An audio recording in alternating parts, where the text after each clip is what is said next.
A menudo pensamos que los resultados que nosotros podemos obtener al momento de aprender algo nuevo en la universidad o para un examen particular es a partir de estudiar todo un día antes, 2 días antes, pero como se los cuento en este video, justamente eso es lo peor que uno puede hacer, justamente por el hecho de que nosotros necesitamos consolidar la información, necesitamos que nuestro cerebro procese la información y por eso en estudios como el que les cité en ese video precisamente se privilegiaban los resultados de las personas que tenían sesiones de estudio en intervalos de tiempo distintos a todo en un mismo día, ¿sí?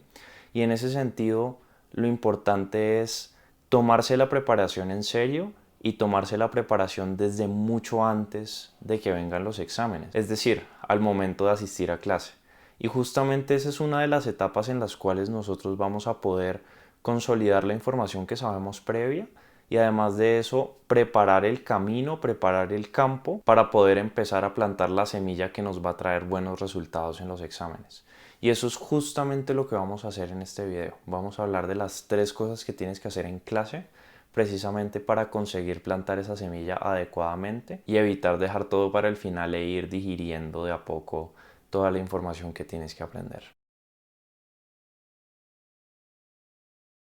En primer lugar, nosotros tenemos que crear una estructura mental de lo que estamos viendo.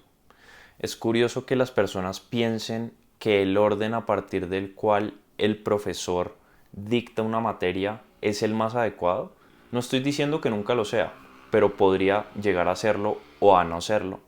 Y en ese sentido, entonces, lo importante es que nosotros no tomemos como cierto todo lo que nos dice el profesor en términos pedagógicos, sino solamente en términos de conocimiento. Entonces adoptemos más bien ese mindset nosotros de que nos tenemos que encargar del proceso de aprendizaje nuestro y en ese sentido lo que debemos hacer es utilizar al profesor de cierta forma como una herramienta y pensar más bien en que nosotros debemos estructurar nuestros modelos mentales a partir de los cuales se nos va a facilitar aprender el contenido. Les pongo un ejemplo. Yo en Derecho Penal estoy viendo cuáles son los requisitos para que una conducta sea considerada punible o que una conducta sea capaz de llevar a una persona a la cárcel, digamos, en términos sencillos. Y pues en esencia eso requiere de 4 condiciones.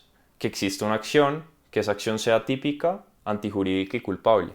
Y entonces si nosotros estructuramos toda la materia de esa forma y a partir de ahí empezamos a decir cosas como para la tipicidad necesitamos analizar la tipicidad objetiva y subjetiva y al interior de eso necesitamos analizar si se cumplen o no los requisitos y otros temas concomitantes también. Digamos que es mucho más sencillo a tener un montón de piezas sueltas que no sabemos dónde encajan. Algo así como tener un rompecabezas desarmado que no sabemos para qué funciona.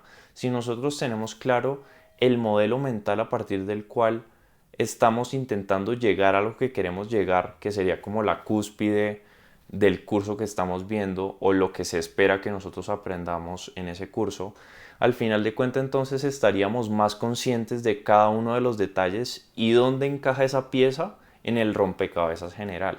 Y eso es justamente lo que tenemos que empezar a hacer en clase. Necesitamos que en clase ese tema de la estructura se vaya consolidando, vayamos haciendo como el primer sketch general y a partir de ahí nosotros vamos a ir afinando la forma en la cual encajan las piezas en el rompecabezas. Y también hay un tema y es que quizá el profesor tenga su estructura en el programa, pero nosotros no podemos pensar que la forma en la cual entiende el profesor el tema sea la misma manera en la que nosotros la vayamos a entender mejor.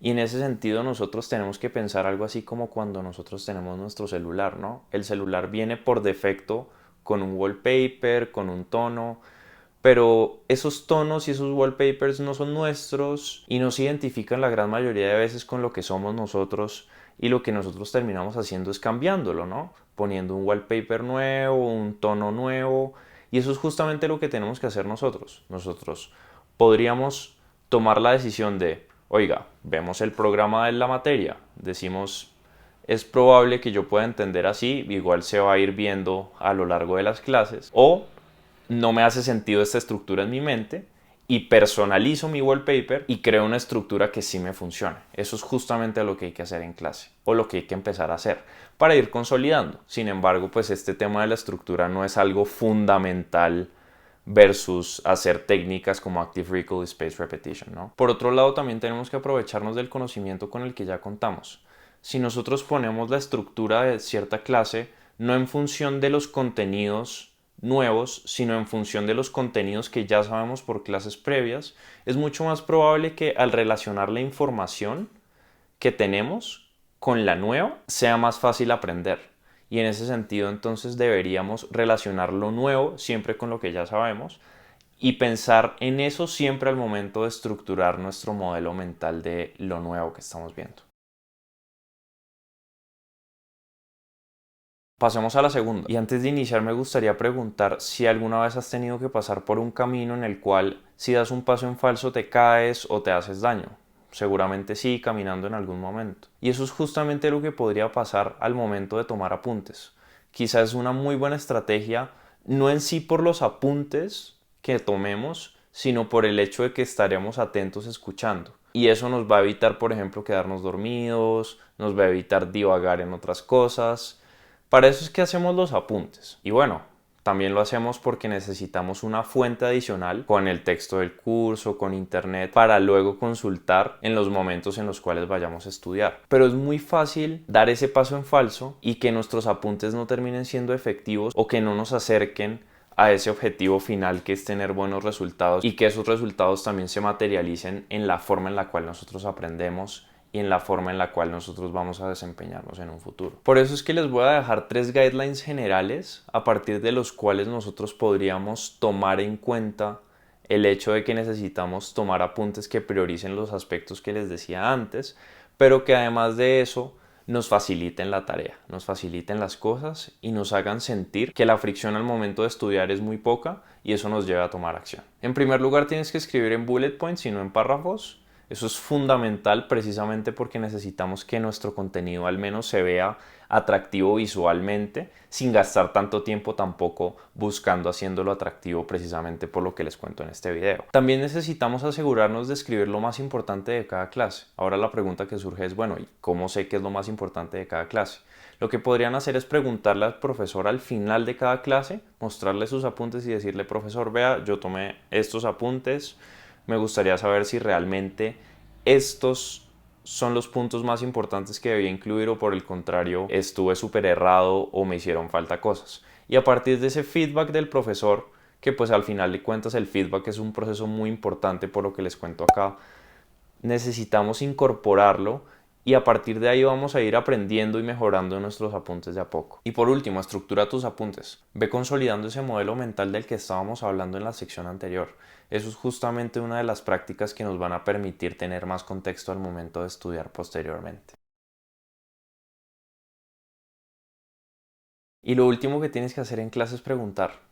Alguna vez le escuchaba decir a Jim Quick que el aprendizaje es un deporte activo. Y en realidad no lo puedo haber puesto en mejores términos. Al final, el aprendizaje ocurre cuando nosotros queremos que ocurra, cuando nosotros tomamos la decisión, si lo quieren ver así, de empezar a rebotar el balón e intentar encestar. No va a pasar cuando nosotros nos sentemos viendo cómo alguien más encesta, ¿sí? Y en ese sentido necesitamos entonces, al momento de estar aprendiendo nuevas cosas, por ejemplo en clase, estar pendientes de los detalles que podrían hacer que ese modelo mental que estábamos construyendo antes no haga sentido, como que no nos queden faltando piezas que eviten que toda la obra, que todo el puzzle quede completo. Y justamente por eso es que tenemos que preguntar ante cualquier señal de que nosotros no estemos entendiendo algo. Eso es lo que nosotros necesitamos hacer, además por los beneficios de recibir feedback al momento de aprender y de potenciar nuestras habilidades. Y bueno, hasta acá les dejo este video. Espero que les haya gustado, que les sea útil. Cuéntenme en los comentarios cuántas de estas ya hacen y nos vemos en el siguiente. Chao.